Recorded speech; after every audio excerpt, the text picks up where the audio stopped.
আসসালামু আলাইকুম রহমতুল্লাহ।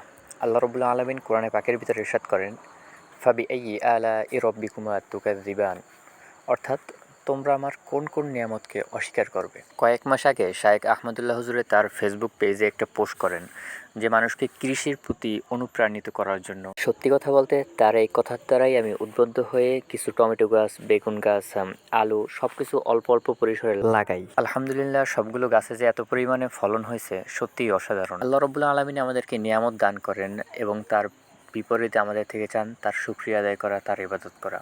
আবার শুকরিয়া আদায় করার দ্বারা আমাদেরই লাভ, আমাদেরই ফায়দা। আল্লাহ পাক কোরআনে পাকের ভিতরে বলেন, লা ইন শাকারতুম লা আযীদান্নাকুম ওয়া লা ইন কাফারতুম ইন্না আযাবি লাশাদীদ।